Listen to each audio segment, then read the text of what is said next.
Ok, salut à toutes et à tous. Ok, voilà l'exercice que j'ai proposé. Bon, on va l'étudier. Bon, on va pas le terminer sûrement dans cette vidéo, mais on va le continuer dans une autre vidéo quand même. Ok, j'ajouterai aussi d'autres questions à l'avenir, quoi. Ok, pour le moment, bon, le sujet du quoi? Le plein rapporté à un repère orthonormé OIJ. On considère la fonction k définie de R vers R par k de x égale à moins x au cube moins 5x sur x au carré plus 4, c'est bon? C'est sa courbe représentative. Au petit 1, on dit de calculer les limites de k au bornes de son ensemble de définition, dk. Dk. Bon, voilà, d de k. Bon, ok. Étudier les variations de k, c'est-à-dire de la fonction k, c'est bon? Donc, vous avez en face de vous une fonction quotient, c'est-à-dire une fonction rationnelle ici. Ici, cette fonction, c'est une fonction rationnelle, au fait, avec le numérateur qui est de degré combien? Degré 3 et le dénominateur de degré 2. C'est bon? La première question vous dit de calculer les limites aux bornes de son ensemble de définition d de k. Ou bien dk. Dk de la fonction k, bon, allons-y. Bon, de toute façon, c'est ensemble de définition. Cette fonction-là va exister si et seulement si le dénominateur doit être différent de 0. Donc, pour faire son ensemble de définition, il faudrait que ce dénominateur soit différent de 0. On va chercher les valeurs qui font que ça donne 0. Puis on le pose toutes les valeurs qui donnent 0. Et puis on va priver ça de l'ensemble de définition. On va priver ça de R, quoi. Parce qu'au fait, l'ensemble de définition, petit 1, petit a, tout d'abord on va dire que dk, c'est comme ça on le fait, ça l'ensemble des is éléments de R, tel que quoi? Parce que le is va forcément appartenir à R. Par exemple, on est défini de R vers bon. Tel que quoi? Is au carré plus 4 va être différent de 0. C'est ce que je vous expliquais. Ce que je disais, comme ceci doit être différent de 0, on va le poser égal à 0. Posons.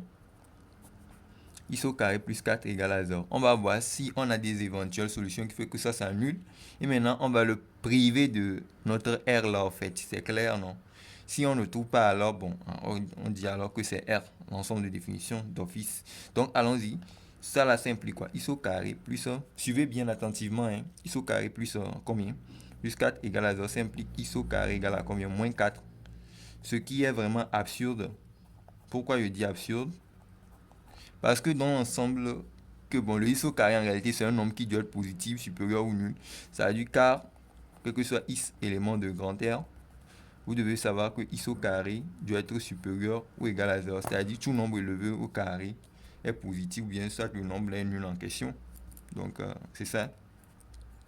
Donc rapidement, vous avez le d, k qui va vous donner le R là en question qui est moins l'infini à plus l'infini. Cette manière de l'écrire est mieux, puisque quoi, ça vous permet de voir les limites, les bornes pour les limites, c'est bon. Donc, on va rapidement, calculons quoi. Et limite, quand i tend vers quoi? Moins l'infini d'abord, je vais faire moins l'infini d'abord de k de i, c'est bon. Suivez-moi attentivement, hein. Ça fait limite, hein, quand i tend vers moins l'infini de quoi? On prend le mono le plus haut des gros numérateur du dénominateur, ça fait moins x au cube sur x au carré. Voilà.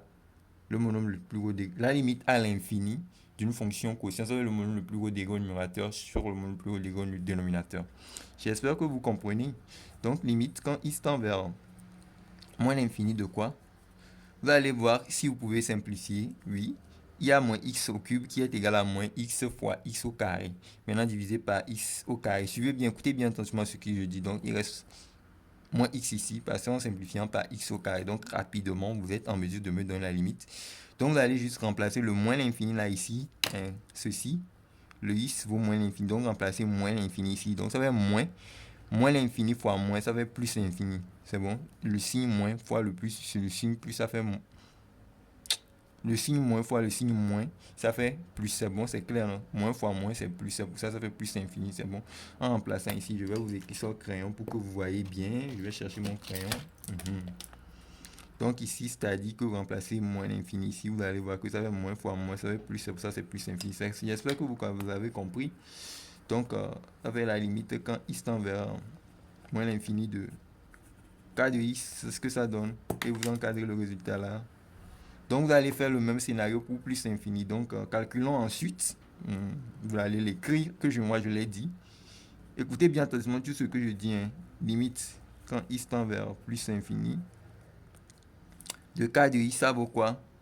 Ça fait limite quand x tend vers plus infini de moins x. C'est ce que je vous ai dit parce que vous devez simplifier encore et vous obtenez la forme là. Donc rapidement, vous pouvez me donner la limite, non?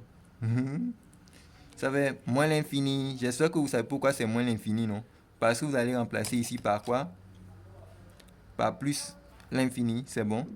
Donc on obtient moins l'infini. Et donc à la suite, on fait quoi?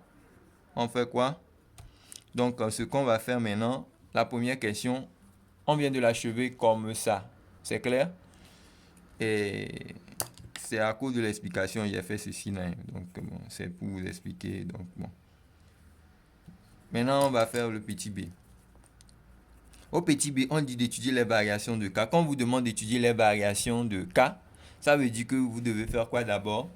Vous allez étudier le sens de variation, puis vous allez faire le tableau de variation. C'est deux grandes choses là-bas. Et maintenant, pour voir le sens de variation, il faut faire quoi? Pour étudier le sens de variation, il faut le signe de la dérivée. Donc, il faut d'abord calculer la dérivée. Est-ce que votre fonction ci est-elle dérivable? Oui ou non? Une question que vous devez vous poser bien avant tout de démarrer. Oui, cette fonction est bel et bien dérivable comme étant une fonction rationnelle. Mais sur quel intervalle est-elle dérivable? Donc, vous allez voir, les fonctions rationnelles sont dérivables sur leur ensemble de définitions. C'est clair? Alors, ici, c'est dk et c'est r. Donc, ici, notre fonction est dérivable sur r. Donc, on va dire rapidement une phrase que nous allons faire comme une phrase dit chaque fois souvent, c'est k ici. Notre fonction k de k, je vais bien écrire k, est dérivable sur dk, oui, comme étant une fonction rationnelle, k est dérivable sur dk comme étant une fonction rationnelle, c'est bon? Parce que les fonctions rationnelles sont dérivables sur dk, quoi. Comme c'est une fonction rationnelle, quoi, c'est pour ça. Parce que les fonctions rationnelles sont dérivables sur l'ensemble de définitions, c'est dk ici, dk ici c'est r, ou bien moins l'infini à plus l'infini. Donc on va rapidement pouvoir, à partir de ceci, on va rapidement dériver, quoi. Donc je vais le faire ici. Suivez-moi bien. Hein. J'espère que vous avez bien vu, non? C'est bon? K est dérivable sur dk comme étant une fonction rationnelle, c'est bon?